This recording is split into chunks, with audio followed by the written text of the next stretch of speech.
Muy buenos días a todos. Muchas gracias por acompañarnos en el día de hoy, en esta reunión del Comité de Energía. Hoy tenemos tres expertos en el tema de bunkering y combustible marinos que nos estarán conversando sobre el presente y el futuro de ese segmento de combustible que es tan relevante para Panamá. Es un segmento que se ha venido desarrollando y que tiene una dinámica muy interesante. Quisiera, antes que todo, como siempre, agradecer a nuestros patrocinadores por su apoyo, en particular 3M, Pfizer, AES Panamá, Chevron, Johnson Johnson, Quantum Cobre Panamá, LHH y Banco La FICE. Continuando con el programa, quisiera precisar algunos temas logísticos. En esta ocasión, por tener tres invitados, presentadores, vamos a dejar hacia el final de todas las participaciones, las preguntas y respuestas. En todo caso, vamos a estar recibiendo las preguntas a través del chat, como de costumbre. Si presentan algún inconveniente con el sistema, les invitamos a que salgan y vuelvan a subirse a la plataforma. Usualmente eso corrige cualquier inconveniente que normalmente se pudiera presentar en la plataforma, ¿no? Continuando, quisiera entonces, por un lado, darle la bienvenida a nuestros tres invitados, Milan Abovich, Oscar Santibáñez y Lourdes Font. Ellos nos estarán presentando diferentes perspectivas sobre el mercado de bunkering y los combustibles marinos. En primera instancia, vamos a tener la participación de Milan Abovich. Milan, muy bienvenido. Puedes encender tu cámara. Milan es Bunker Manager de Copec. Él no está participando desde Chile. Milan ha estado involucrado con la compañía desde hace 10 años. Los primeros años estuvo trabajando como jefe de zona de estaciones de servicio. Luego de 5 años estuvo trabajando, viendo todo el tema de bunkering de combustibles en Chile, y últimamente esa área se ha fusionado con el área de lubricantes marinos y ahora está a cargo como bunker manager de esa área de combustible marino y bunkering en Copec. Milan, bienvenido y muchísimas gracias por aceptar la invitación de acompañarnos aquí en el Comité de Energía de Anchán, Panamá. No, Julio, le agradezco mucho la invitación a ustedes, tanto como Terpel Panamá, por extenderme esa invitación y comentarte que mi primera práctica laboral en la universidad la hice en AmCham, Chile. Entonces, Interesante. es una interesante coincidencia y todo lo que pueda aportar, aunque sea un granito de arena, bienvenido sea. Qué bueno. Muchísimas gracias nuevamente, Milan. Somos todos oídos, ¿eh? Estamos atentos. Perfecto.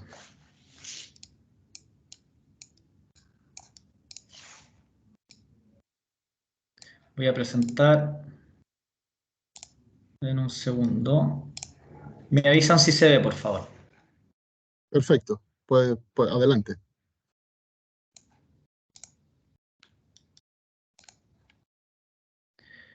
Perfecto. Bueno, como comentaba Julio, mi nombre es Milan Avich, soy Banker Manager de Copec Marine Fuels and Lubes en Chile y estoy a cargo de todo el mercado naviero en el país. Para comentarle un poquito, Copec se fundó el 31 de octubre de 1934, ya tenemos 88 años de historia y estamos dentro del holding de empresas Copec. Donde los dueños son la familia Angelini en su gran participación. Las líneas de negocio más importantes de empresas Copec son las forestales, las de energía y otras como minería y de la pesca. Copec es la tercera empresa más grande del país en relacionada a la capitalización de mercado. El 66% del EBITDA de empresas Copec está relacionado con el área forestal, dejando el 33% al área de energía, que es donde Copec Combustible es relevante. Acá pueden ver cómo Copec Combustible está abajo del abanico de energía, donde tenemos también el 100% de la participación de MAPCO, que son estaciones de servicio en Estados Unidos, y un 58,51% de participación de Terpel Internacional. La presencia regional cubre tanto como Chile, Perú, Ecuador, Colombia, Panamá, República Dominicana y Estados Unidos, donde las líneas de negocio van más allá de las estaciones de servicio, que es el core más importante de la compañía, lubricante, tiendas de conveniencia, el mercado marítimo, clientes industriales, aviación y estaciones eléctricas. Ahora, los mercados más consolidados se pueden ver que son Chile y Colombia, con unas altas participaciones de mercado en los países, y tenemos también el mercado marítimo consolidado en 3 países distintos, que son Chile, Panamá y Colombia. Y eso obviamente también siempre ha ayudado a generar sinergia. De hecho, actualmente Terpel Panamá posicionó un buque para hacer operaciones de bunkering en la costa de Balboa. Ahora, entrando en materia y respecto a los combustibles marítimos que hemos tenido en estos años y en los próximos años y las disrupciones que ha creado. Pensando que primeramente los buques se navegaban a través del viento, después con carbón y vapor, después se cambiaron a los petróleos y durante los años el mundo ha tenido que ver cómo de alguna forma disminuir los riesgos de contaminación tanto para el medio ambiente como también para la salud de las personas. Y es por eso que desde el 2008 hasta el 2020 han habido restricciones, sobre todo en lo que es la capacidad de azufre que tienen los combustibles. Ya en la zona ECA, que son las zonas más protegidas, que son las Emission Control Area, uno ve un cambio muy grande en 2015 que baja de un 1% a un 0,1%. Esto es en los países tanto como de Estados Unidos, como Caribe y el North Sea con Baltic Sea, que de alguna forma hoy en día, dado el tan bajo nivel de azufre, solamente se puede quemar MGO o GNL. Ahora, la disrupción más grande que hubo fue el 2020, de pasar en todo lo que es el combustible marítimo que consumen los buques en todo el mundo, de un 3,5% a un 0,5%. Y para eso hay que tomar decisiones, ¿cierto? Y es lo que se hizo el 2020.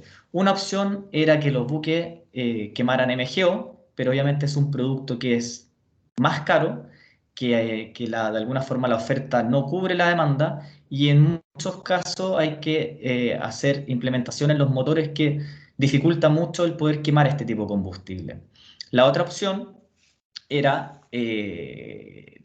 crear el VLSFO, que es el Very Low Sulfur Fuel Oil, que es un blending entre producto más residual y un producto más pesado con productos más limpios, y así generar un producto que no tenga más de 0,5% de azufre. Y eso es lo que hizo más del 90% de los países, ¿cierto? Hacer estos blending, pero no fue fácil. No fue fácil porque hay que usar bastante tecnología en algunos casos y de alguna forma mejorar a veces las importaciones. Ahora, la otra opción que había era también instalar scrubbers, que son exhaust gas cleaning system, máquinas de alguna forma que desulfurizan el combustible dentro de los buques. Actualmente en el mercado hay 4.700 buques que tienen scrubbers y hay aproximadamente 380 buques que están pidiendo scrubbers también para instalar. Ahora, esta inversión hoy en día está costando entre 2 a 4 millones de dólares, y la idea para los armadores es que al instalar esto, la apuesta sea poder recuperar la inversión, ojalá lo antes posible. Se estima que lo óptimo es entre 2 a 4 años, y para eso el diferencial del High Sulfur con el VLSFO tiene que ser grande. Ahora, hoy en día, si es que uno ve Singapur, que es el mercado más grande a nivel mundial, la diferencia entre esos dos productos son $300 la tonelada. Este impacto no solamente impacta en lo que es el medio ambiente, sino que también cómo los países se pueden ir preparando, cómo afecta también la oferta de productos. Podemos ver que en Panamá, que es el país que más demanda tiene en la región, De hecho, está dentro de los 10 países más grandes en términos de bunkering. Vemos que el 2020 le afectó también esta transición de nuevos productos, pero ya el 2021 vemos que se puede ir recuperando y el 2022 también está bastante estable. De hecho, si uno ve todos los países de Sudamérica, puede ver que el 2020 tuvo una gran disminución, pero que empiezan a retomar ya el 2021-2022. El país que fue más afectado fue Ecuador, viendo que tenía consumo, o sea, tenía demanda de 620.000 toneladas anuales, a tener el 2020 150.000 toneladas anuales. ¿Por qué pasó esto? Porque la refinería de Ecuador no podían producir este producto, no había autorización para hacer blending, entonces actualmente los proveedores de bunkering de Ecuador tienen que ir a Panamá a retirar producto y venderlo en Ecuador, y eso le quita competitividad.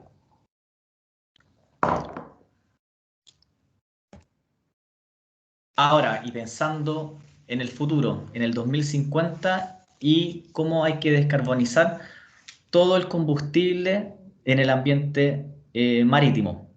Hay un desafío bastante grande y hay varias maneras de poder hacerlo, pero cada una con una participación distinta. Uno puede hacerlo en el ámbito logístico, que puede hacer reducciones de volumen, o sea, reducciones de velocidad, utilización del buque, modificar los tamaños de los buques, y eso de alguna forma podría reducir un 20%, un poquito más, de las emisiones de carbono.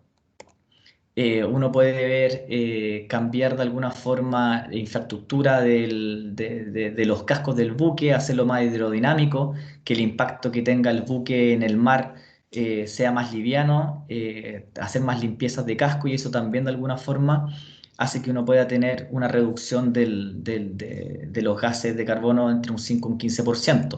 Tenemos también optimizaciones de los motores que también ayuda.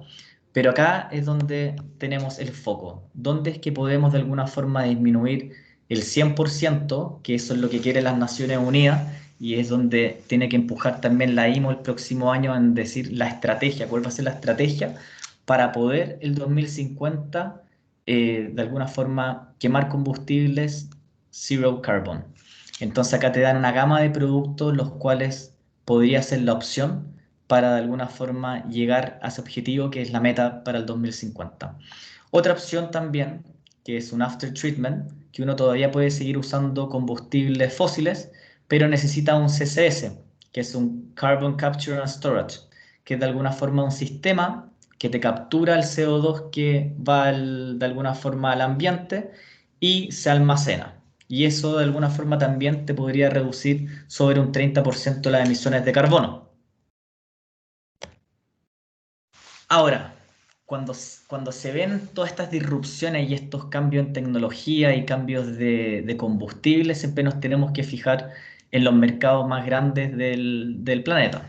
Acá podemos ver en las líneas amarillas y naranjas cuáles son los tráficos más constantes que tienen los buques a nivel mundial, y en el color naranjo podemos ver la densidad de esos tráficos, ¿cierto? Que es donde más hacen las rutas. El 2019 se calculó que a nivel mundial se vendieron 217 millones de toneladas de este combustible, más 57 millones de toneladas a nivel doméstico. Ese 99,95% de productos son productos fósiles, tanto como High Sulfur, VLSFO, MGO, MDO y también un poquito de LNG. Un 75% de esos consumos son buques que son graneleros, tanqueros y containeros. Ahora, cuando uno va viendo en los países la cantidad de recaladas de buques por tipo de buque, siempre vamos a ver que estos tipos de buques son los que más consolidan las recaladas. Ahora, estos 10 centros, que son los más importantes de bunkering en términos de volumen, concentran el 55% de todas las ventas a nivel mundial. Por eso mencionaba que siempre es muy importante ponerle mucho foco a estos países y a estos puertos, porque son los que deberían como comenzar haciendo los cambios. Tenemos que el más grande es Singapur, tenemos Rotterdam, Antwerp, Fujairah, Gibraltar y Algeciras en España, Hong Kong, Busan en Corea del Sur, Panamá y Los Ángeles. Y como comentaba que el combustible en el futuro será mucho más variado y dependerá de los distintos mercados y países. O sea, la gama de productos es mucho más grande de lo que nosotros ya estamos acostumbrados. El 2020 era un desafío, había que de alguna forma ver cómo bajar del 3,5 a un 0,5 y hubieron opciones de scrubber, tecnología de punta que pudo ayudar para estas transiciones, blending de productos como VLCFO, pero ahora el desafío es mayor. El desafío es mayor y es por eso que tiene que haber mucha comunicación entre todas las entidades que conforman el mercado marítimo. Tres orígenes de los combustibles para poder tener estos productos para los clientes y para los buques se clasifican en tres, que son los blue fuels, que son lo que ustedes acostumbran a conocer, que son la extracción del crudo, que después se refina, pero ahora hay un cambio, que no solamente que no se va directamente al cliente, sino que se usan estos sistemas de CCS que les comentaba anteriormente, donde todavía hay que esperar que la tecnología madure para ver cómo estos se van a instalar en plantas como también en algunos buques de tráfico internacional. Los otros son los electrofuels, que son energías que ya llegan de energías renovables, tanto como la energía solar, energía eólica, y para que produzcan energías que no tengan contaminantes al aire. Un caso es el hidrógeno, que se podría usar también para propulsar los buques y hace de alguna forma un efecto de electrolisis de agua en donde al H2O se le retira el oxígeno y queda el hidrógeno para poder quemar. Y las otras alternativas son los biofuels, que son residuos forestales, productos que se originan de residuos forestales, tanto también como desechos agrícolas. Y así uno puede tener una gama de productos bastante variada para, eh, para que podamos de alguna forma avanzar en el futuro. Hoy en día, y es importante mencionar, hay un 1,2% del mercado de la flota mundial que consume combustibles alternativos. Son 1.349 buques a nivel mundial. La mayor participación de estos combustibles los tiene el GNL con 923 buques. Después son baterías híbridas que son 396 buques.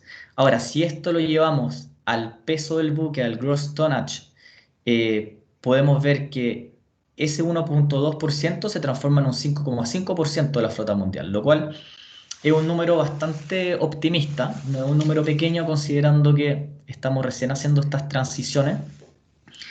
Y se puede ver que el GNL ya cubre casi todo el mercado. ¿Y qué te dice esto? Que finalmente los buques de GNL son los buques grandes, que son los que hacen el mercado internacional, cuando los que son de batería híbrido son buques pequeños que solamente se usan para el mercado doméstico. Los buques que están en orden, que se tienen que fabricar, hay un 21,1% que también se están haciendo con la opción de tener combustible alternativo. Son, de hecho, 1.046 buques de 4.967. 534 de ellos son de GNL y 417 son de batería, pero acá ya tenemos un poquito más de gama de opción, que son 3 de hidrógeno, 35 de metanol y 57 de LPG. Ahora, de todos los buques que están quemando GNL actualmente, 630 son buques que llevan GNL de un país, o sea, de un país a otro, son LNG carriers. Y el resto de los otros buques son de otro tipo de buques, tanto como car carriers, containeros, y se ha visto últimamente también, creo que han hecho algunos, también varios de tanqueros y graneleros.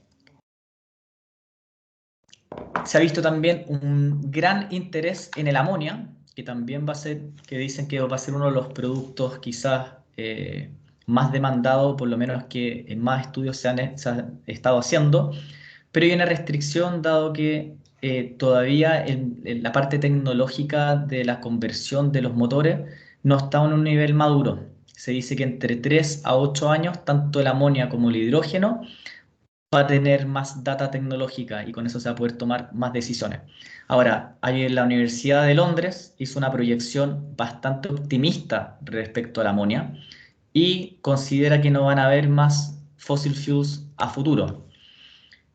Te comentan acá que el 2028 ya la amonia va a empezar a crecer en el consumo de en los consumos de los buques y en el 2050 y el 2046 para adelante solamente se estaría vendiendo amonia. Por eso digo, es una apuesta bastante agresiva respecto a la amonia, considerando que hay tantos tipos de nuevas energías que se pueden utilizar. Y te mencionan que el 2030, un poquito pasado, ya todos los productos como High Sulfur Fuel Oil, Very Low Sulfur Fuel Oil, MGO, MDO, empieza ya a venir a su declive, tanto a desaparecer el 2038, y que el 2023 ya el GNL empieza a despegar más, teniendo su pico el 2034, y ya desapareciendo también pasado el 2042. Ahora, esto es solamente una proyección, por eso les comento que hay bastantes proyecciones. Es muy difícil, obviamente, apostar por un 2050 con tanta variedad de productos, pero es bueno tener esta información para que las distintas empresas vayan de alguna forma informándose, eh, tanto como de la parte de gobierno o los recursos que pueda tener cada país.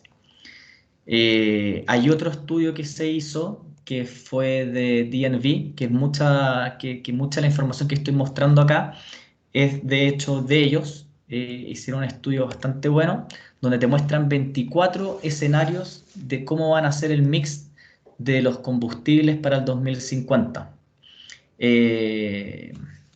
DNV, para tener claridad, es una sociedad internacional de registro y clasificaciones de buques.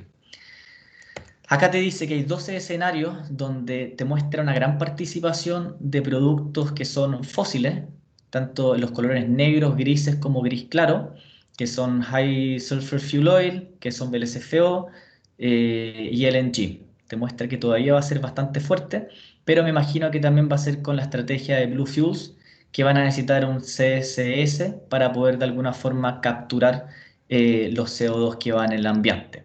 Te muestra acá que hay una gran preferencia en lo que es BioMGO, BioLNG, EMGO y amonia, Blue Ammonia, y que esos van a ser como los productos que más van a predominar el 2050. Si uno tuviera que de alguna forma hacer, hacer una conclusión de esto, de alguna forma la alternativa de escoger todos estos tipos de combustible va a variar totalmente, primero que todo, en la disponibilidad que haya de estos productos en los distintos países, en los distintos puertos, en las distintas inversiones que se tengan que hacer, porque son inversiones muy altas, tanto en tierra como a bordo en los buques. Los precios que van a tener finalmente estas energías, dependiendo de cómo se van a fabricar, si van a ser con Blue Fuels, si va a ser con medidas eléctricas o medidas bioambientales. Y también es importante mencionar que la seguridad de estos productos tiene que ser tomado muy en serio porque hay productos que pueden ser más tóxicos que otros, a nivel de toxicidad más grandes que otros, como es el amonia y el metanol, o también temas como de inflamación, o sea, el hidrógeno también tiene un punto de inflamación que también es bastante delicado, entonces todos estos puntos se van a tener que tomar para tomar en consideración para tomar las mejores decisiones. Y ahora, como les repetía, hay muchas opciones. Algo que no se había visto antes y como hay tantas opciones, es muy importante que todas las entidades, tanto como gubernamentales, oil majors, armadores de buque, navieros, la refinería, los puertos, todos puedan de alguna forma pasar esa información lo más exhaustivamente posible. O sea, compartir acá la información es lo más importante porque para hacer un cambio tan drástico no se puede hacer de alguna forma aisladamente. Entonces, acá se va a tener que trabajar muy bien en equipo y a nivel mundial, lo cual va a ser bastante desafiante, pero que de repente y casi siempre muestra buenas virtudes de compañerismo. Acá hay una fotito de un buque que es un ferry, que de hecho se lanza este año al agua, que se autopropulsiona con hidrógeno, que va a ser el primero a nivel mundial. Entonces, uno puede ver que los cambios se están haciendo. Asusta un poquito que todo esto tenga que ser el 2050, pero se ve que las empresas y la gente quieren y buscan de alguna forma tecnologías más limpias y de alguna forma que todo pueda funcionar más ecológicamente, no solo para el medio ambiente también, sino que para las personas en sí. Entonces, yo creo que vamos bien encaminados, pero repito, es muy importante que haya mucha comunicación entre todas las entidades y que no se actúe de manera solitaria. Y eso es. Así que muchas gracias por haberme invitado y cualquier pregunta no duden en hacer. Muchísimas gracias, Milan. Excelente, excelente presentación y muy buena introducción para todos los temas que vamos a seguir conversando. Ahora vamos a darle la entrada a Lourdes. Lourdes, bienvenida. Lourdes Font es socia fundadora y gerente país del grupo empresarial GT Global Group y sus empresas afiliadas, entre ellas PetroSolution. Lourdes es profesional con más de 20 años en el sector energético e hidrocarburos. Es egresada de la Universidad Tecnológica de Panamá con el título de Ingeniero Industrial y con maestría en Gerencia de Proyectos. Actualmente es miembro de la Junta Directiva de APEDE del periodo 2022-2023 y directora y enlace de la Comisión de Energía periodo 2022-2023. Un placer tenerte, Lourdes, por acá. Muchas gracias por aceptar la invitación y bienvenida nuevamente, ¿no? Gracias, Julio. Gracias, AmCham, por la invitación. Definitivamente todo lo que podamos hacer en conjunto para nuestro país y para poder atraer y mantener a estas empresas que han creído en Panamá, estamos siempre a la disposición. Definitivamente que es un tema de mucho interés y sobre todo pues que sabemos de que la industria portuaria le inyecta a Panamá en un PIB de un 20% y que tenemos como país y como empresas que se han establecido acá seguir reforzando y luchando y buscando lo mejor para Panamá. Muchos se preguntarán de que si en Panamá se puede obtener un suministro confiable. Pues hoy sí quiero decirles a ustedes que en Panamá, gracias a Dios por las bondades que se tienen, contamos con suplidores que atienden el mercado de los mayores jugadores de bunkering, como lo son Chevron, como lo es Trafigura, como lo es Vitol, como lo es Glencore, BP, Lukoil, Shell, Novum, Mercuria, Freepoint, y que de ese market share que estos suplidores atienden aquí en Panamá, podemos decir que se atiende un 80% de Very Low Sulfur Fuel Oil, proveniente mayormente de Estados Unidos, San Anastasia y de Europa, y un 20% de High Sulfur Fuel Oil proveniente de Estados Unidos, Ecuador y Perú. El resto, y en mayor volúmenes de destilados que vienen de muchas fuentes de la región, principalmente ULSD de los Estados Unidos. Si me ayuda Federico con la siguiente. Y es que Panamá, definitivamente, por ser un país dentro de los 10 del mundo en lo que es bunkering, también tiene una capacidad de almacenaje que es una de las oportunidades que tiene nuestro país, con un 10.6, con un volumen de 10.6 millones de barriles estimados, destinados únicamente para lo que es el mercado de bunkering en Panamá, divididos, como lo pueden ver en la gráfica, de 6.2 millones de barriles para el sector Pacífico y de 4.1 millones de barriles para el sector del Atlántico. En efecto, algo que pues sí es importante reforzar, de que ustedes van a ver un turnaround de 4.1 para el sector Pacífico y un 1.5 para el sector Atlántico. Aquí se los dejo y de verdad subrayenlo, porque sí tenemos que ver del por qué esa rotación de producto al año tan baja en el sector atlántico. Es importante que también destaquemos de que todas estas áreas de almacenaje fueron reguladas y se convierten las terminales de combustible en un contratista del Estado y fueron creados después de del decreto 36 de septiembre de 2003, en la que designan oficialmente estas áreas como zonas libres de petróleo. Para la siguiente, Federico, por favor, y disculpa. Para la demanda del búnker en Panamá, podemos ver de que se concentran mayormente los volúmenes en el litoral pacífico. Actualmente tenemos un porcentaje de un 85% en el litoral pacífico y un 15% en el litoral atlántico. Eso es obviamente una de las razones por la que vemos esa rotación de inventario muy por debajo en el litoral atlántico. En el 2021 se movieron aproximadamente 4.2 millones de barriles en el litoral pacífico y 721.000 toneladas métricas, disculpen, y 721.000 toneladas métricas para el litoral atlántico.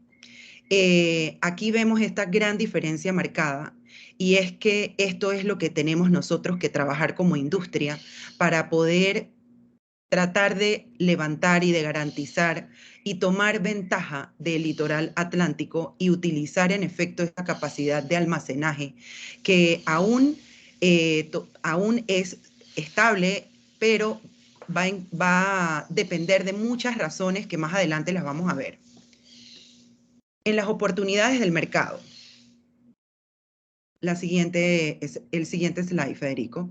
En las oportunidades del mercado podemos ver de que Panamá abastece del promedio de barcos que transitan y de los port call que atienden diferentes servicios aquí en Panamá por todo el sector portuario. Un promedio del 25% de buques es lo que es atendido por los players del mercado de bunkering en Panamá. Sí estamos dentro de los 10 países de bunkering en el mundo.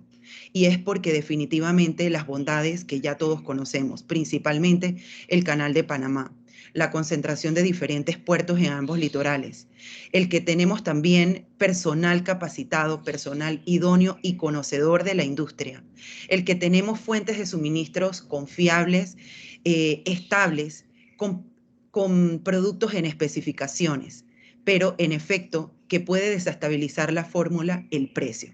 ¿Y por qué? Porque definitivamente no somos un país refinero. Tenemos que traer y tenemos que, para esto están los que exportan el producto y lo reciben en las zonas libres de petróleo para luego hacer la comercialización.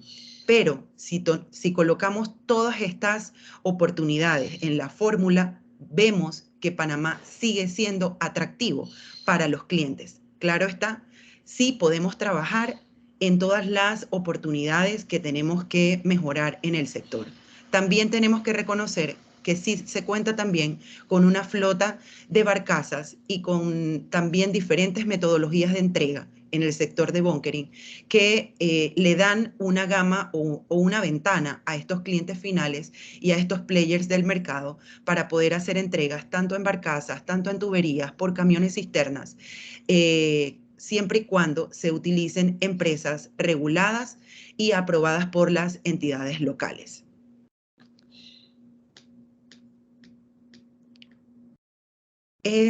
Vamos a hablar un poco sobre las estadísticas del mercado del 2021. Se transitaron 13.342 buques por el canal. De estos, 2.000 fueron port calls que no están contabilizados en el tránsito, porque llegan solamente a realizar servicios en la región para buscar obviamente sus propias eficiencias. Se entregaron 5 millones de toneladas de búnker. Y Panamá cuenta con un promedio de 35 barcazas y supply boats para únicamente y exclusivamente para lo que es el servicio de búnker. Tenemos 9 terminales con más de 10 millones de barriles de capacidad, como ya lo vimos al inicio de la presentación, actualmente y con espacio disponible para poder recibir suministro y poder también atender un incremento que se pudiera dar en el bunkering en Panamá. También contamos con puertos en ambas regiones que obviamente, en ambos litorales que obviamente son esa oportunidad que tenemos que seguir desarrollando y los futuros proyectos también que el gobierno de Panamá también está impulsando en el sector portuario para que en efecto va a posicionar todavía a Panamá y puede llegar a un incremento significativo en lo que son los volúmenes del mercado de bunkering en Panamá. Sin embargo, como ya mencionamos las oportunidades que tiene Panamá, queremos también mencionar cuáles son esos retos que tiene el sector. Federico, si me ayudas con la siguiente. Panamá tiene mucho por trabajar. Escuchando igualmente a lo que decía Milan, el trabajo gremial, el trabajo en equipo y las alianzas público-privadas creo que en este momento es la clave para poder fortalecer nuestro sector. Uno de los retos, principalmente en el lado atlántico, es el tratar de buscar áreas de anclaje que puedan permitir el poder abastecer a clientes que hoy en día solamente están transitando el Canal de Panamá porque entran a un lado del Atlántico únicamente, al lado del anclaje, únicamente porque ya están listos para transitar. Y sin embargo, están afuera 5 o 6 días esperando ese tránsito. Y es allí esa oportunidad que Panamá tiene para poder aprovecharla y para poder incrementar esos volúmenes. Pero por eso les decía que las expansiones de áreas de anclaje, en donde vemos hoy en día un cementerio de especies náufragas del lado de Cristóbal, el que vemos también áreas con dragados de 8 metros, que ni siquiera son, hay veces, áreas para poder atracar bunker barges que hoy en día se pueden encontrar en Panamá. Hablando del litoral atlántico en este momento, y se pudiera trabajar la industria, los jugadores del mercado, con las autoridades como la Autoridad del Canal de Panamá, la Autoridad Marítima de Panamá, para poder trabajar en conjunto, evaluando riesgos, aplicando medidas de mitigación que puedan abrir estas áreas. Y, ¿por qué no?, desarrollar también más áreas del lado atlántico que permitan y que puedan abrir esa ventana a esos buques, a esos clientes que hoy en día no se satisfacen del servicio en el lado atlántico y que por eso hoy vemos un 15% en contra de un 85% del Pacífico y que es un 25% en general de todo el mercado que se pudiera atender. Definitivamente que es un punto en que deben de tomar nota los jugadores del mercado que se encuentran aquí presentes, los operadores de barcazas, los gremios y las autoridades para poder seguir trabajando, desarrollar nuevas áreas que ya están están estudios y que estoy segura que va a beneficiar no solamente al mercado de bunkering en Panamá, sino también a la industria en general y va a poder ampliar esa reactivación económica en diferentes áreas que tanto Panamá lo necesita. Otra de los retos que tenemos como sector es el poder también mejorar el manejo de interfaces en la logística de las entregas. La comunicación que puede existir y que estamos seguros que se puede mejorar con prácticos del canal para las entradas y las salidas de los de los buques o de las barcazas entre las terminales y los puntos de entregas de cada uno de los litorales. Buscar también y analizar, y pues en conjunto, también lo digo, en conjunto, de poder ver y analizar cuándo se requiere un piloto, para qué áreas no se requiere un piloto y para qué para qué situaciones se requiere un Special Pilot, que sabemos que es un costo adicional a la operación, pero es importante que se pueda definir y que se pueda tener muy claro entre todas las interfaces que están en la formulación de la logística de entrega de búnker. Y es parte también del siguiente punto de lo que es eficiencias en las logísticas de las operaciones. El poder también reforzar a través del trabajo en equipo estas eficiencias operacionales. La renovación de flotas. La renovación de flotas definitivamente es parte de esos análisis que las autoridades realizan y que pudieran contemplar para poder dar apertura a diferentes áreas y a diferentes operaciones. Recientemente, la ACP, con un trabajo arduo de jugadores del mercado, abrió entregas afuera del rompeolas del lado de Cristóbal. Sin embargo, se tiene que cumplir con una serie de requisitos y la única entidad que puede aprobar estas entregas fuera del rompeolas en el litoral atlántico es la Autoridad del Canal de Panamá.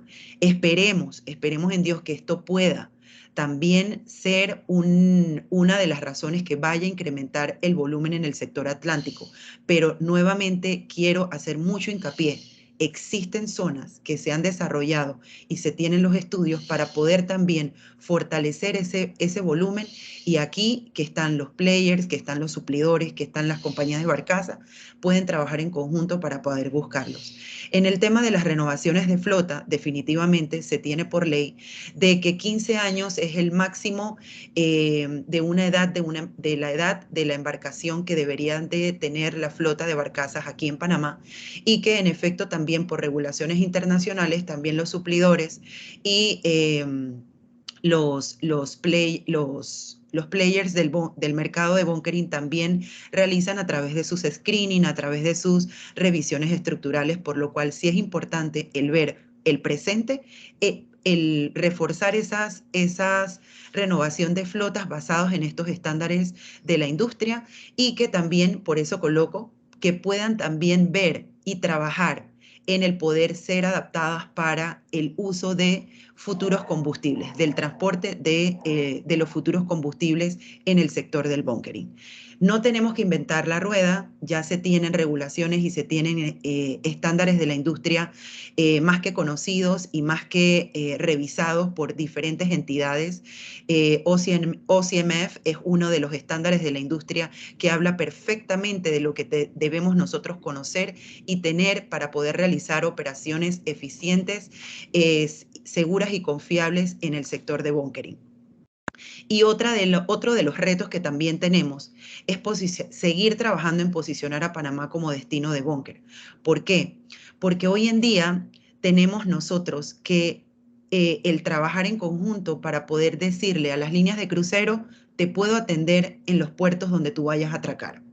Estamos prontos a iniciar la temporada de cruceros y ya se tienen instalaciones de cruceros para el lado de Colón, como Colón 2000 y PPC, y para el lado de Pacífico tenemos también los mismos concesionarios de Colón 2000 con un puerto de cruceros instalación nueva que ya inició operaciones, pero que esperamos que esta nueva temporada de cruceros sea muy beneficiosa, pero tenemos que también mostrarle a esas líneas navieras que somos confiables, que somos competitivos y que podemos, a pesar de que no tenemos un precio de los puertos, obviamente, refineros, como lo es Houston, como son Rotterdam, tenemos bondades como lo son esas esperas en que ellos pudieran aprovechar el poder abastecerse aquí en Panamá.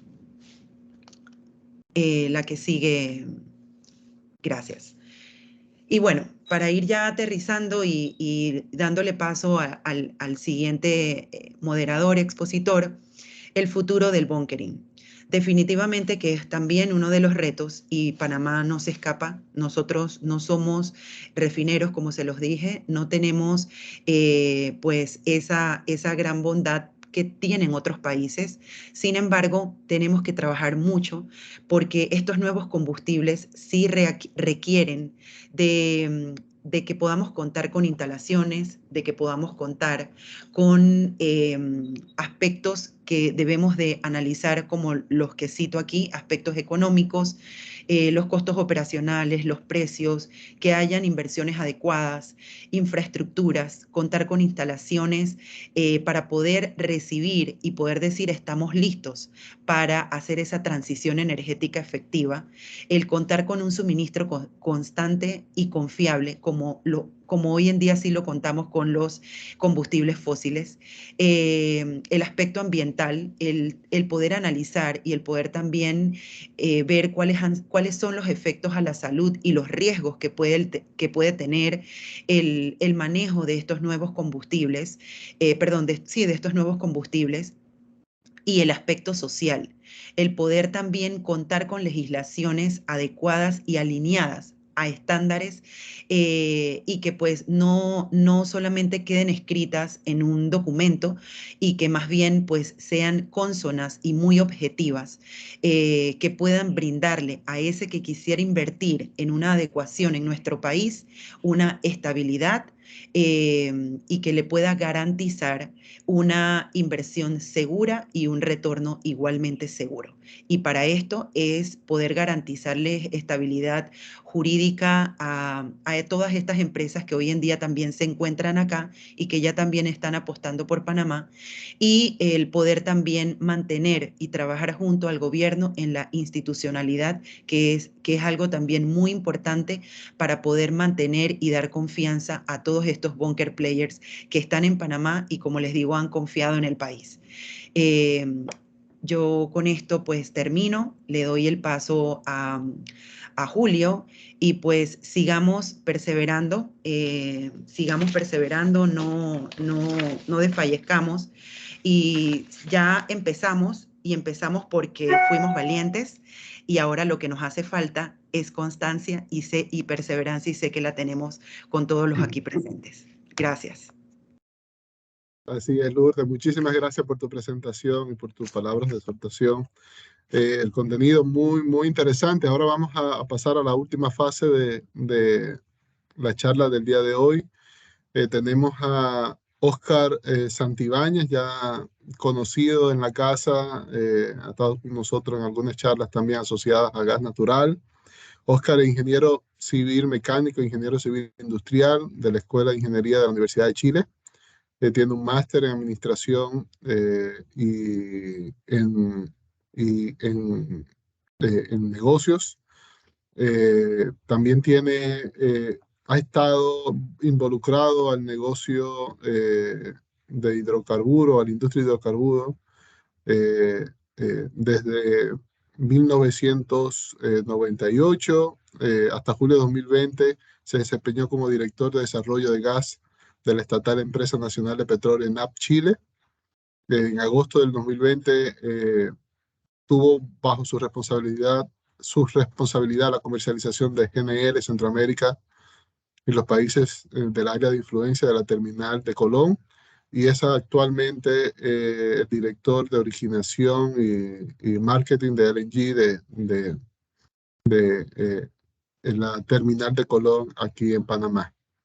Óscar, muchísimas gracias por acompañarnos nuevamente, y todos muy atentos a tus palabras y aportes. Gracias, Julio. Buenos días a todos. Agradezco a Chamba la oportunidad de mostrar esta presentación. Yo les voy a hablar básicamente de LNG Bunkering. Muchos de los temas que comentó Miriam y Lourdes están reflejados en esta misma presentación, así que voy a ir un poquito más rápido de lo que pretendía. Bueno, básicamente lo primero es comentarles que AES es una empresa eléctrica que tiene una posición como principal actor en GNL en la región, partiendo del 2003 con un terminal de GNL en República Dominicana, que cuenta con una infraestructura ya desarrollada, un mercado completamente maduro, y desde el 2018 estamos en Panamá con un nuevo terminal que replica en buena medida la experiencia de infraestructura en República Dominicana y que está siguiendo la ruta de lo que en su momento se fue desarrollando en términos de generación eléctrica, de patio de carga de camiones y el desarrollo de mercados en cada uno de los lugares donde estos terminales están presentes. En particular, vale la pena tener en consideración que este es un terminal, el de Colón, un terminal de 180.000 metros cúbicos de capacidad de almacenamiento, que tiene una planta de 380 megawatts conectada, un ciclo combinado de turbina a gas, que va a tener próximamente, de aquí a unos meses, una segunda planta de 670 megas, que cuenta ya con la instalación de carga de camiones, que hoy día está alimentando 2 clientes industriales en Panamá, clientes en Ecuador, y lo más nuevo es el envío de GNL a Colombia, ¿sí? Por medio de su contenedor. El muelle de Colón es un muelle que permite la recepción de barcos desde 3.000 metros cúbicos hasta un barco full escala de 180.000 metros, lo cual le da una flexibilidad interesante al terminal para hacer algunas operaciones que ya vamos a conversar. Bueno, lo primero es entender por qué el GNL es lo que es hoy día, por qué consideramos que es un combustible que tiene un alcance muy relevante, y lo primero es entender que las reservas del mundo en gas están distribuidas afortunadamente no exclusivamente en algunos países complejos. Lo que estamos viviendo en Rusia y Ucrania con la guerra y el efecto sobre Europa, creo que a todos nos ha enseñado a los golpes, lamentablemente, que las dependencias energéticas pueden ser un poco complejas, y por lo tanto apuntar a combustibles que tengan fuentes diversas es algo que debemos mirar como para nuestros países que en general o no son productores de hidrocarburos o derechamente están conectados a otros mercados directamente. Comentarles que el GNL ya es un mercado consolidado, un mercado que hasta hace unos 10 años atrás ocurría básicamente entre los grandes productores y los grandes consumidores, con contratos de largo plazo, básicamente Japón y Corea. Estados Unidos era en ese momento un importador. Esto cambia radicalmente cuando en Estados Unidos se empieza a desarrollar el shale gas y cuando en Australia aparece también GNL.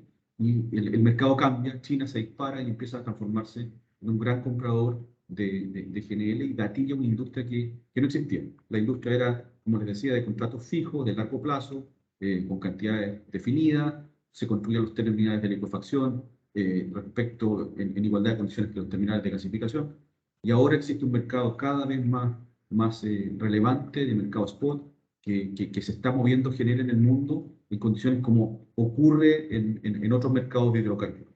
El mensaje importante acá es que hay GNL en el mundo, el GNL se está moviendo, hay hoy día un equilibrio bastante precario en oferta y demanda por efectos de lo que está pasando en Ucrania, pero en el corto plazo esto debería estar relativamente resuelto, dadas las inversiones que se están haciendo en Europa para corregir el tema de la dependencia del gas ruso. Un tema que a mí me gusta mucho mostrar es la utilidad del combustible. Este es un combustible extremadamente maleable en términos de que se puede aplicar en soluciones de gran escala, de muy pequeña escala, de microescala, y principalmente en aplicaciones de todo tipo, ya sea transporte, motores, generación eléctrica, calderas, para usar frío, para producir. Las aplicaciones son muy diversas y con tecnología extremadamente madura, y eso es uno de los drivers que yo creo que es lo que ayuda a que este combustible sea hoy día uno de los principales combustibles, como mostró Miran, en el mercado del barco. A todo esto, supongo que ya lo han visto, esto lo mostramos mucho, básicamente entender que cuando hablamos de GNL estamos hablando del combustible más limpio y disponible que tenemos hoy día. Este combustible, respecto a, en este caso, a los combustibles marinos, tiene una importante reducción, más o menos un 20, un 25% de los gases de efecto invernadero, pero adicionalmente tiene un efecto importante en la reducción de todos los contaminantes atmosféricos nocivos que se producen por efectos de la combustión, particularmente los óxidos de nitroso, los óxidos de azufre, donde prácticamente se eliminan, y el material particulado, que es el que finalmente el que produce efectos importantes a la salud. Por eso nos parece que esto no hay que dimensionarlo desde el punto de vista exclusivamente de los gases de efecto invernadero, sino hay que mirarlo en los productos que salen en la chimenea cuando uno quema cualquier tipo de combustible. En esta línea, y esto es básicamente una mirada hacia atrás del por qué algunos combustibles triunfaron en el mercado de la energía, básicamente por la correcta equilibrio que tienen estos combustibles, particularmente como están aquí en estos círculos rojos, el diésel, la gasolina, son combustibles que tienen un equilibrio muy bueno entre la densidad energética volumétrica y en masa. Vale decir, la clave de esto es que para poder mover este producto desde un punto a otro, la ecuación del transportista, del barco, del camión o de lo que sea, hace que sean extremadamente costo efectivos al momento de llevar energía de un lugar a otro. Lo que le pasa a los combustibles más nuevos, ¿sí? Voy a poner el ejemplo del gas natural licuado, es que no alcanzan a esos niveles como estos combustibles que triunfaron, ¿sí? Y particularmente los desarrollos de nuevos combustibles, de nuevos vectores energéticos, obviamente están un poquito más atrás todavía porque falta mucho desarrollo. En particular, en esta zona de acá ustedes pueden ver el hidrógeno, ¿sí? En esta zona de acá está el amoníaco, aquí está el gas por gasoducto, aquí está el gas comprimido que se transporta también en algunos países de la región. Y, por ejemplo, aquí están las baterías que usan los vehículos. Entonces, lo importante entender esto es que los combustibles que triunfaron en el mercado de la energía triunfaron básicamente por esto, por la simplicidad logística. No necesariamente por su gran capacidad calórica, no por su gran capacidad para producir calor, sino fundamentalmente porque la ecuación logística era la que nos hacía mucho más conveniente. Y esta es una de las razones por las cuales el gas natural licuado hoy tiene un éxito importante en el mundo marítimo. Bueno, en línea con lo que decía Milan, efectivamente uno de los cambios importantes que se produjo en la industria de los combustibles marinos fue la decisión de la Organización Marítima Internacional de provocar y forzar una reducción del nivel de azufre. Esto generó una oportunidad que efectivamente generó algún cambio en la industria. Obviamente esto coincidió lamentablemente con el inicio de la pandemia, ¿sí? Esto partía el 1 de enero del 2020. Entonces, yo creo que aún está un poco a la espera de cuál es el efecto, este 2021, 2022, yo creo que ya vamos a empezar a ver cosas de la realidad de qué significó esto en términos de oferta, demanda de combustible. Seguramente Lourdes o Miran nos podrán contar un poco más en detalle, quizás cómo afectó esto. Es importante entender, y aquí quizás un punto que no es menor, es que existe un universo de barcos que se mueven con estos combustibles, los cuales algunos de ellos prácticamente nunca van a ser corregidos o modificados para usar otros combustibles más limpios. Y lo que nos vamos a enfrentar es que esta va a ser una migración tal cual como nos va a pasar con los vehículos, con los camiones, con los buses, en que vamos a ir migrando las tecnologías para ir incorporando tecnologías nuevas. Lo que sí es importante, y eso creo que vale la pena destacar, es que la industria del petróleo crudo va a seguir existiendo. Y a pesar de todo lo que nosotros creamos respecto de los nuevos energéticos que se están discutiendo, la industria del crudo tiene asociada también un par de industrias que no son menores, como la petroquímica asociada a los plásticos y a los fertilizantes. Entonces, hay que tener ojo y no creer que se van a acabar las refinerías y por lo tanto las refinerías van a desaparecer y vamos a tener otros combustibles. Eso no va a pasar. El mundo necesita todavía seguir produciendo fertilizantes, seguir produciendo plástico, y todo eso está muy asociado a la petroquímica, y por lo tanto nos vamos a tener que encontrar la forma de resolver la discusión técnica y ambiental respecto de qué vamos a hacer con todos los productos que van a empezar a ser excedentarios en la refinería, particularmente los petróleos marinos, los petróleos pesados y otros combustibles que son contaminantes en términos de CO2 y también del material particulado y el azufre y nitrógeno que produce su combustión. Bueno, entrando un poco en el terreno respecto a las emisiones, esto es básicamente para poner un punto. El transporte marítimo, para que ustedes lo vean, aporta aproximadamente el 2% de las emisiones globales de gases de efecto invernadero. Por ejemplo, el transporte por tierra es casi un 12%, y por lo tanto hay que entender que los esfuerzos que se están haciendo en cada una de las industrias apuntan a resolver problemas que en su globalidad parecen muy grandes, pero efectivamente aquí está como un poco la regla de Pareto, ¿cierto? Que a lo mejor tenemos un foco súper fuerte puesto sobre la industria marítima, pero hay poco esfuerzo puesto sobre el transporte o sobre la industria del acero. Está ahí arriba, por ejemplo, y tiene un 7.2% de emisiones de gases de efecto invernadero, lo cual es relevante y hay que entenderlo que los esfuerzos que hacemos todos apuntan a ciertas industrias, pero a veces estamos disparando con mayor fuerza hacia algunas industrias que no necesariamente son las industrias más productoras de este tipo de contaminación. Bueno, en esa línea, en 2018, la IMO lanzó lo que llamó la estrategia inicial, que está en discusión y como decía, miran, esto va a generar un cambio, no tiene únicamente que ver con el uso de combustibles de bajas emisiones, sino tiene que ver también con el diseño de la propulsión, con los cascos, con la reducción de velocidades, con un objeto que es básicamente reducir los gases de efecto invernadero en un porcentaje muy importante respecto del 2008 hacia el 2050, lo cual nos muestra para todos los efectos que tenemos tareas pendientes que desarrollar en esta industria y en otras para alcanzar estas metas que se han propuesto los gobiernos.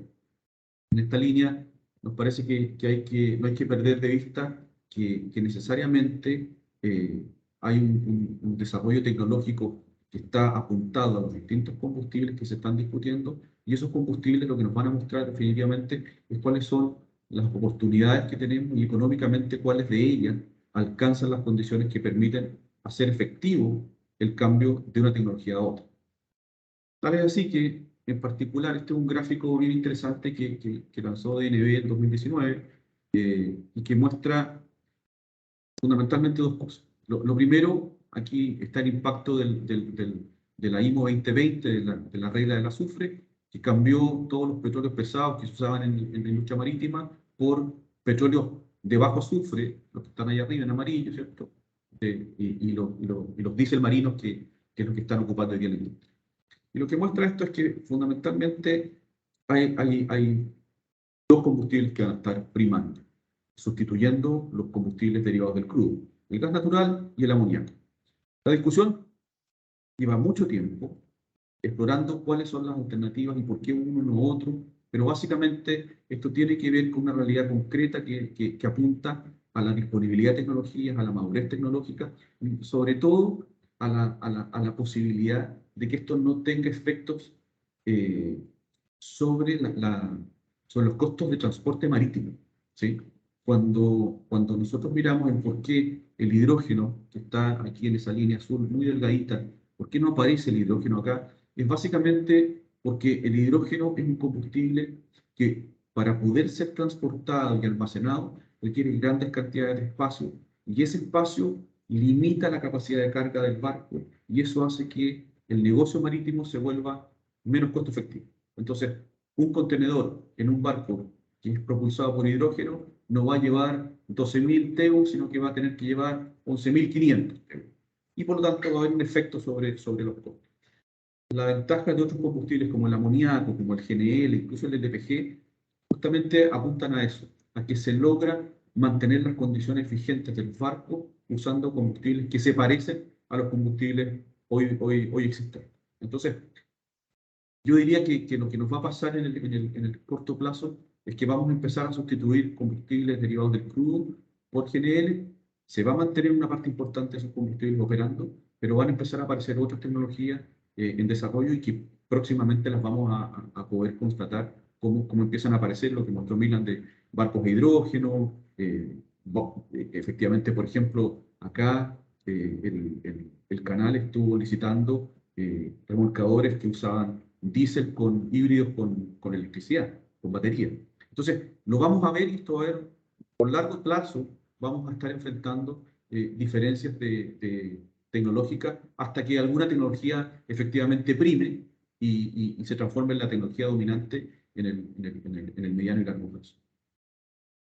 Esto es bien interesante porque es una mirada desde el punto de vista de un fabricante de tanques de GNL. GTT es un fabricante francés que hace meses atrás, en julio, en su informe de resultados, presenta esta tabla que hace un comparativo entre los combustibles tradicionales acá a la derecha, ¿sí? el marine diesel oil, con respecto al GNL, al metanol y al amoníaco. Y básicamente lo que muestra es que algunos de estos combustibles tienen algunas ventajas respecto de otras, y lo que muestran en el fondo, a juicio de ellos, y obviamente hay que entender que ellos son parte interesada, ellos venden tanques de GNL, ¿sí? Las emisiones de gases de efecto invernadero, las emisiones de CO2, en el caso del gas, están por debajo en el well to wake, quiere decir desde el pozo hasta el barco, hasta la propulsión. Efectivamente, en la cadena completa, el GNL tiene una ventaja respecto al metanol y al amonio. Obviamente aquí hay una gran discusión, y que también lo mencionó Miran, y creo que es muy buen punto, es que los combustibles van a ir evolucionando a estas condiciones más verdes, y particularmente en el mundo del GNL vamos a ver bio-LNG operando en el mercado de manera sistemática. Respecto al precio, este es el peor momento para discutir de precio en el mercado. Hoy día, o ayer, vimos la noticia del supuesto sabotaje a los gasoductos submarinos del Nord Stream 1 y 2, lo cual disparó los precios en un porcentaje importante. Estamos en un momento muy loco, pero esto es un precio que muestran acá, que más o menos refleja que hay una ventaja para el GNL respecto a los otros combustibles. Obviamente aquí hay un tema que lo mencionó también Mira, que creo que es importante, el tema de la toxicidad. Los combustibles en general, derivados del hidrógeno, tienen esta componente tóxica, que no es menor y que hay que manejar. Se corrige, amoníaco ha existido siempre y se ha operado, pero obviamente no existe la infraestructura de puertos ni de oportunidades para que estos combustibles hoy día estén operativos. Por eso, en el fondo, falta desarrollo, falta tiempo para que estos energéticos empiecen a primar.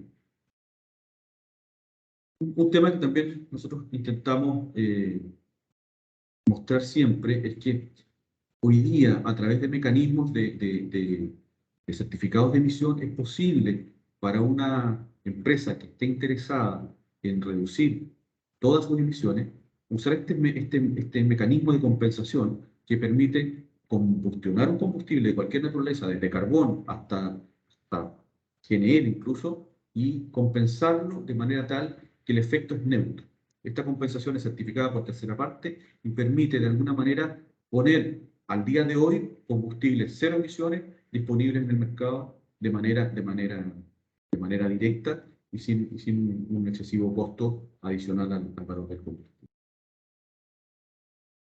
En relación con la flota, esto también lo mostró Milan, creo que es un punto bien importante. Aquí hay dos mensajes de gente especialista. Uno es el dueño de una flota de barcos que llevan autos, y lo que dice en el fondo es que el GNL está aprobado y que probablemente va a ser la mejor solución para reducir los gases de efecto invernadero.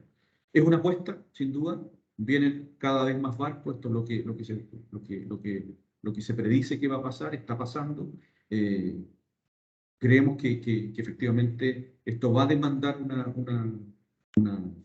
un requerimiento de LNG como combustible para barcos, y lo que vamos a ver próximamente es cómo esto va a afectar en la región en relación a la disponibilidad de GNL que ya tenemos.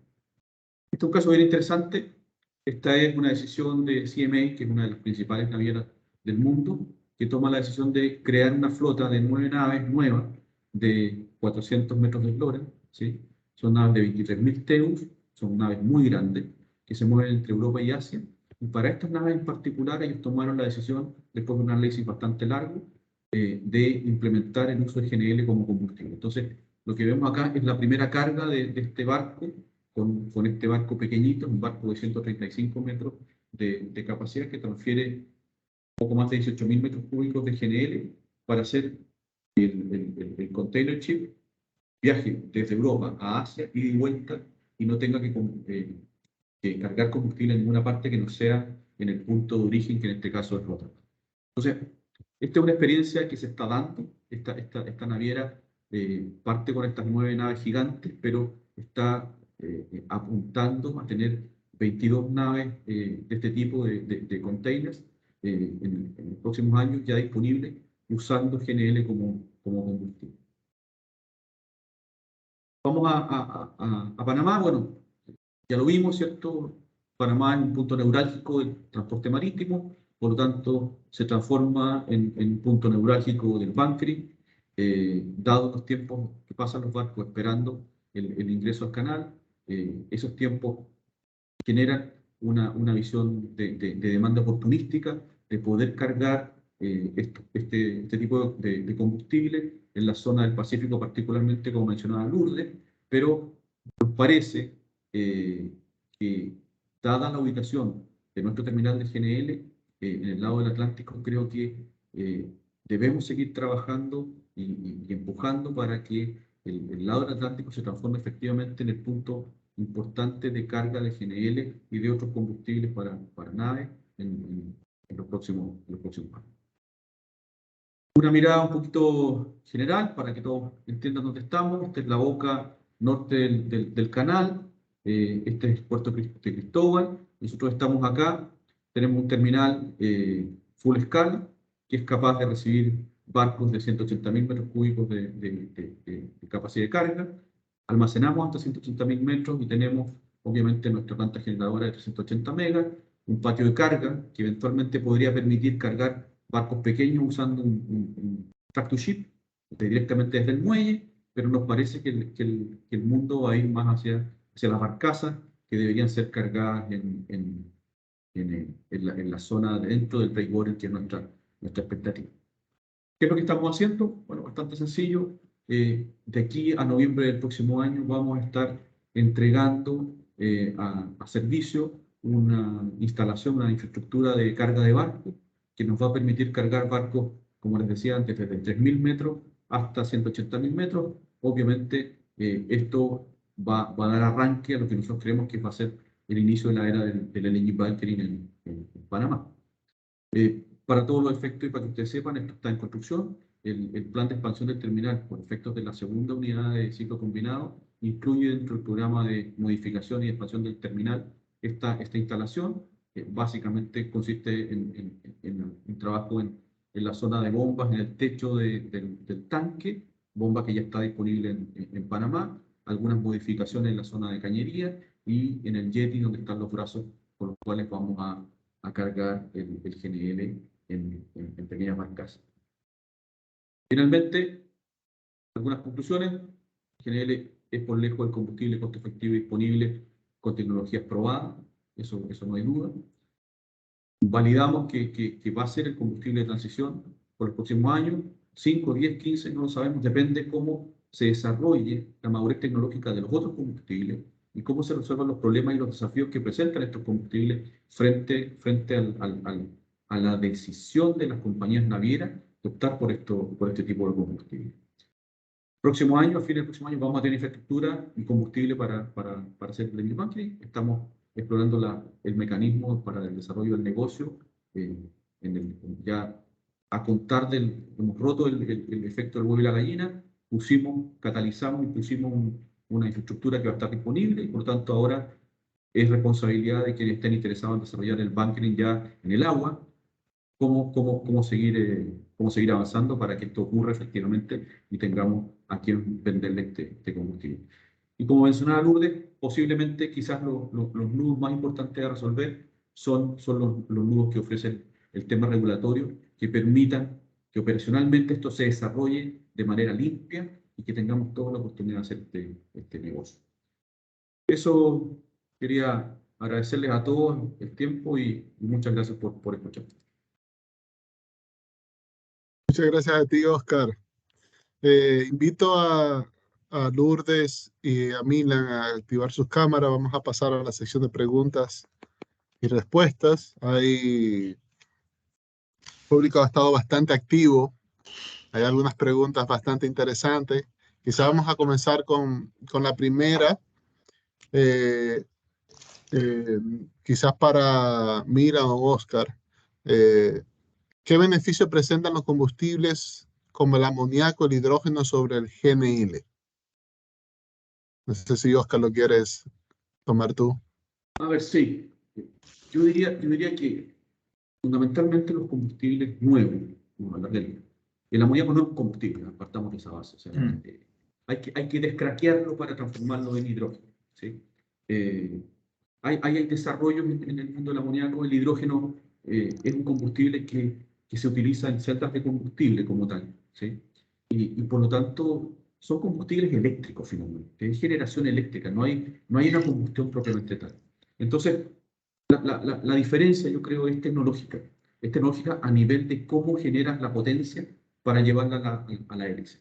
Y lamentablemente, yo creo que, si bien es cierto, en el mundo de la potencia lo pueden lograr, los problemas principales están en el mundo del almacenamiento y la logística que requiere el combustible para ser llevado hasta el barco y almacenado hasta el barco. El tema de toxicidad no es menor, el tema en el caso del hidrógeno del tamaño de la molécula que se filtra entre medio de las soldaduras genera mucho tema en la discusión metalúrgica. Las presiones, las temperaturas, son temas que no son menores y que obviamente se van a resolver en algún momento. El problema es cuándo. No sé, Milan, si tienes algún comentario.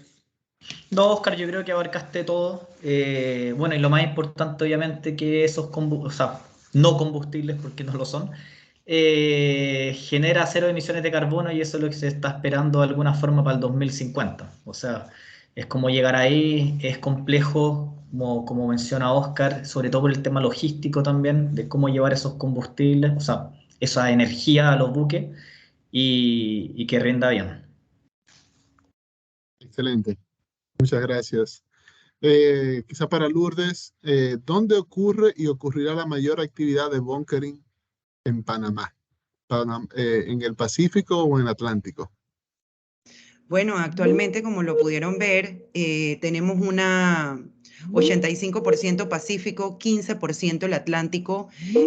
Obviamente, sí hay muchas más ventajas ya definidas previamente en el litoral Pacífico y su anclaje, pues que también tiene mucha ya ventaja anticipada. Pero, como les decía, sí tenemos que desarrollar como industria el sector atlántico, e inclusive se me había olvidado comentarles de que hoy en día proveedores de combustible, players del mercado, han tenido que realizar en el sector atlántico, a través de agencias navieras, contactos con instalaciones portuarias que no están full operativas para poder atracar barcos y colocarse al on-site del barco, sus barcazas, y poder anticipar y dar un suministro en el litoral atlántico. Miren, de verdad que se están haciendo, por eso les decía, hay que trabajar en conjunto para poder ver qué se puede hacer y ampliar en el sector atlántico.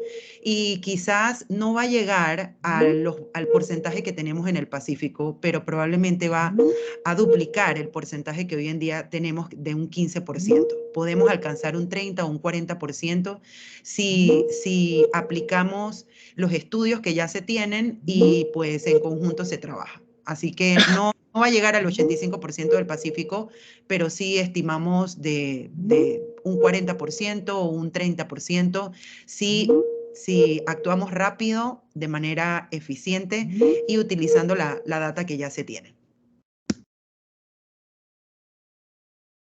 Excelente, gracias Lourdes. Una pregunta para, creo que Milan.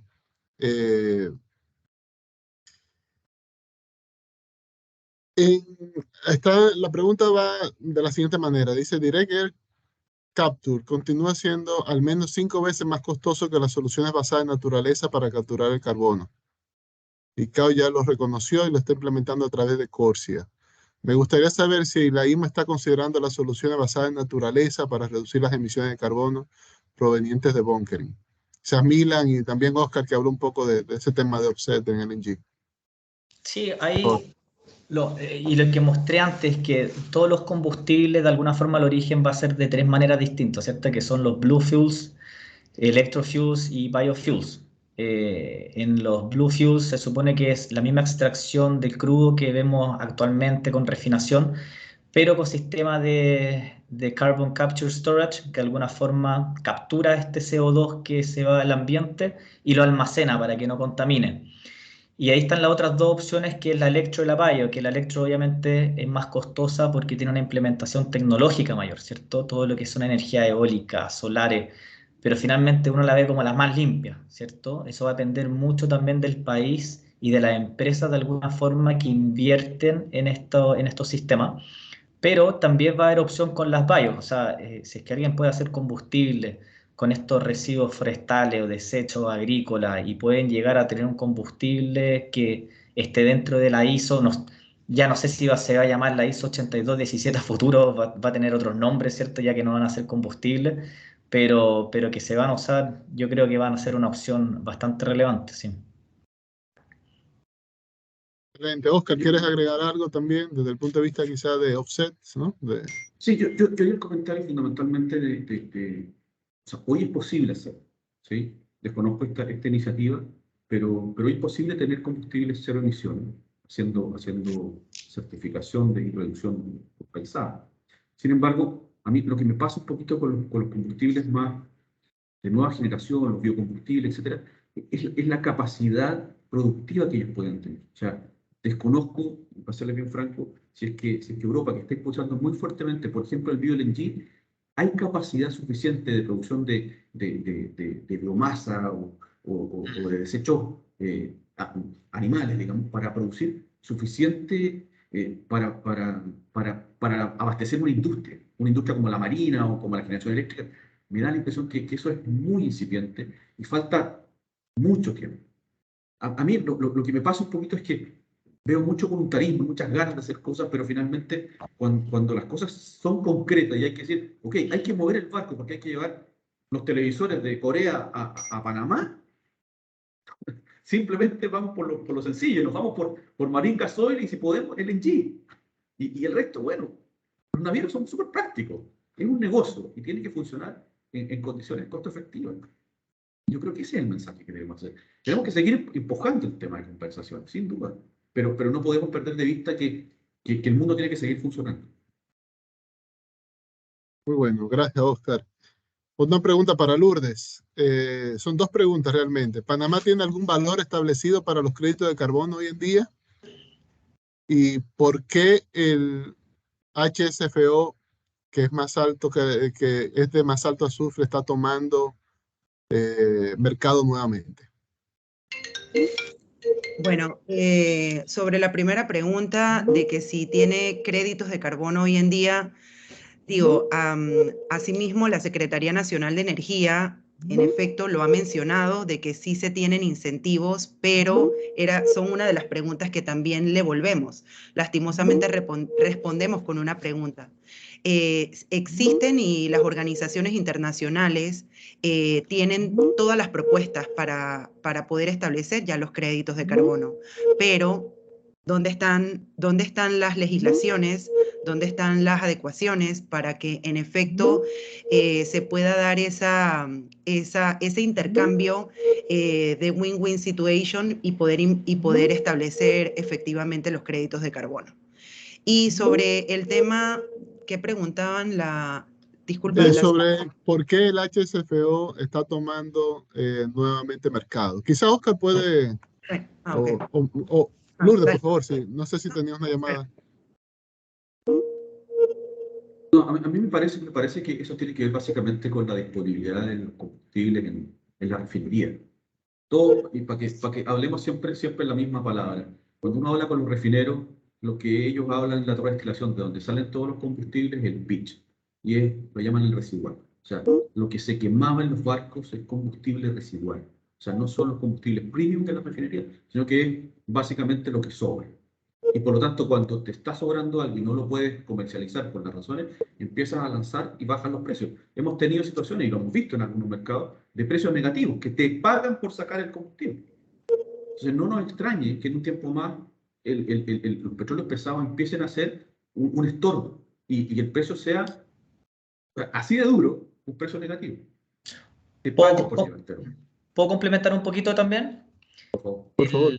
con el tema del high sulfur, que es verdad, va a depender mucho, primero, con la disponibilidad que tenga el país. Yo me acuerdo que en Panamá también, como estamos operando ahí con Terpel Panamá, con el buque Benray, estaba viendo que las estadísticas, por lo menos de este año, te mostraba que sí, que había una demanda casi como de un 25% de high sulfur en Panamá, que es altísimo, ¿cierto? Son como aproximadamente 96 mil toneladas al mes. Ahora, ok, Panamá entonces tiene la disponibilidad de producto, vemos un crecimiento también en los buques con la instalación de scrubbers, ¿cierto? Hemos visto que eso hay un aumento.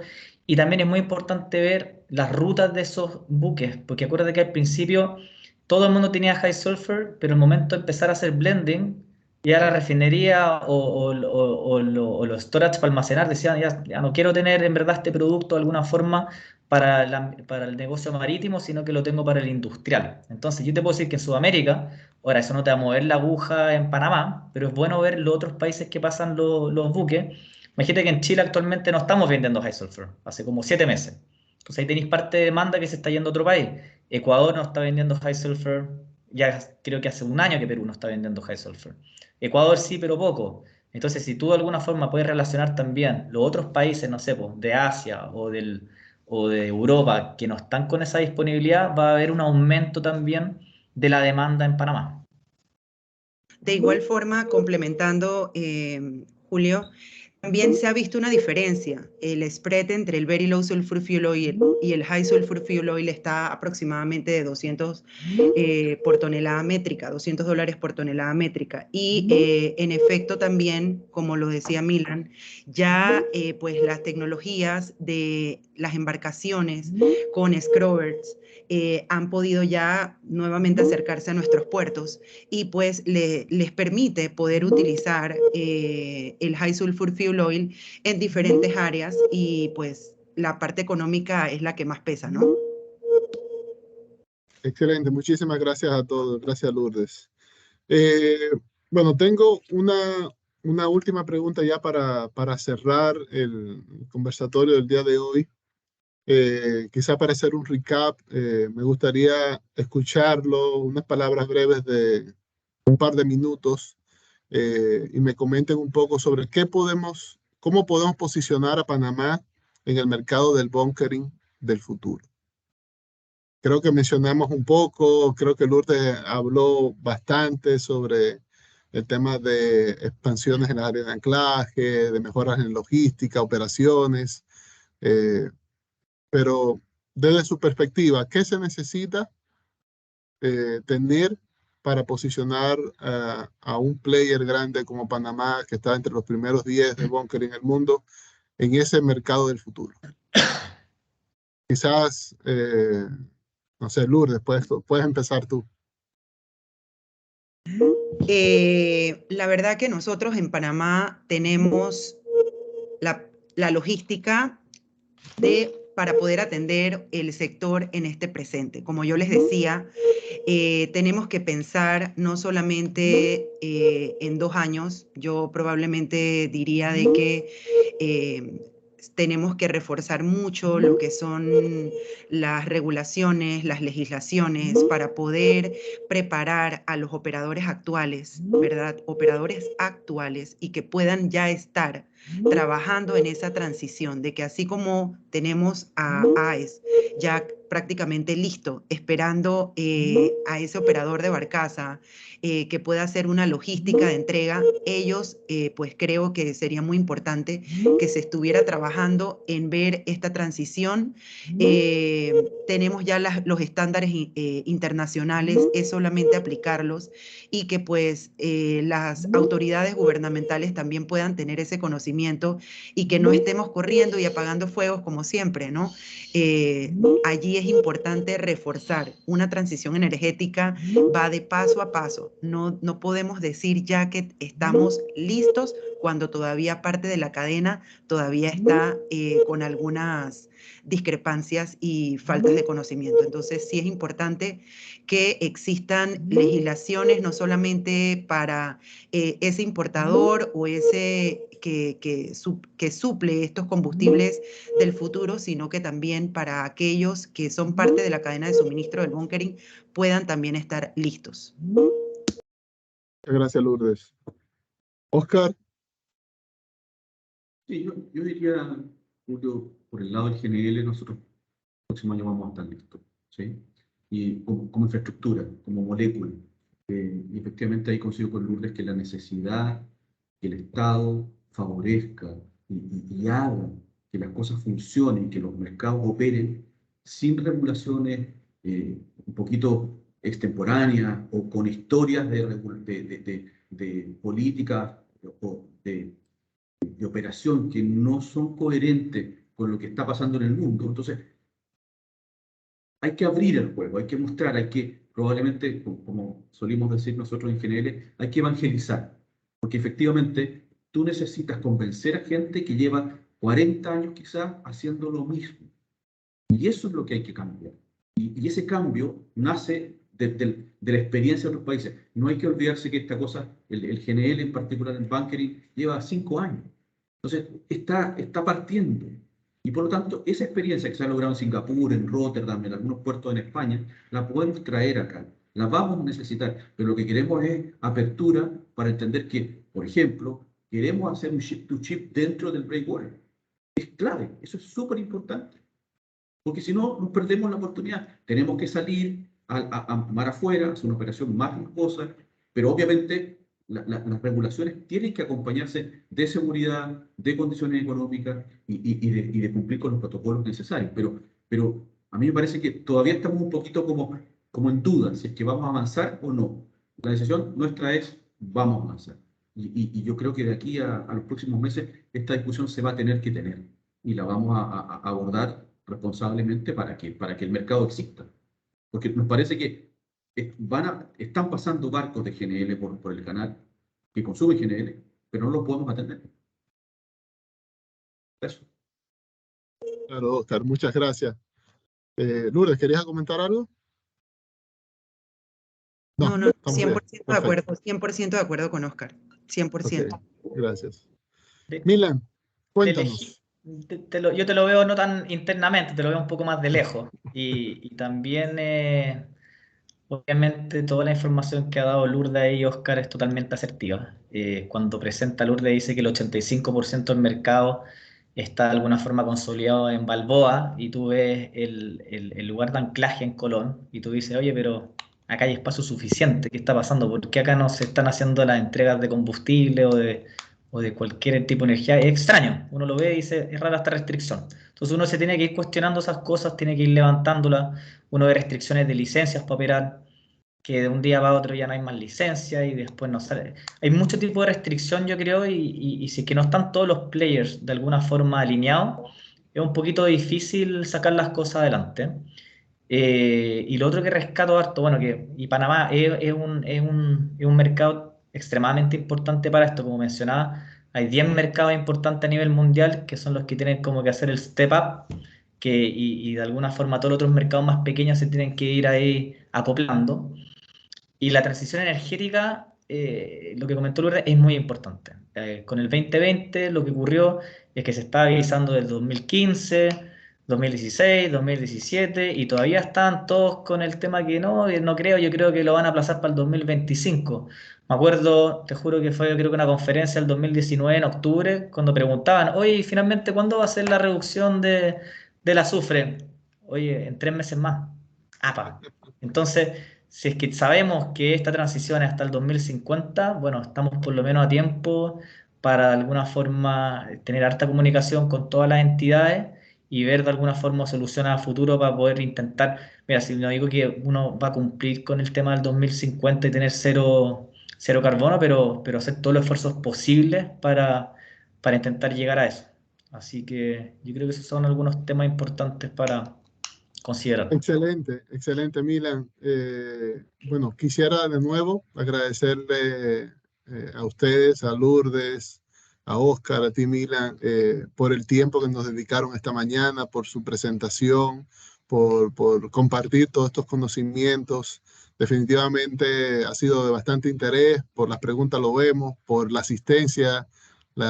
Tenemos un público que se ha quedado ahí pegado. Esperando justamente este debate y estas discusiones, ¿no? Agradezco nuevamente mucho a ambos, a los tres, perdón. Y bueno, con esto quiero pasar ya a darle el cierre formal al evento.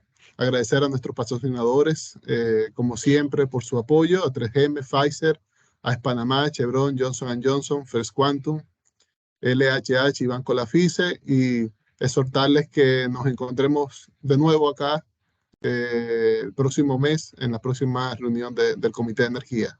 Muchas gracias a todos y que tengan una excelente semana. Hasta luego. Gracias. Hasta luego. Saludos. Que esté muy bien, muchas Gracias. gracias. Hasta luego.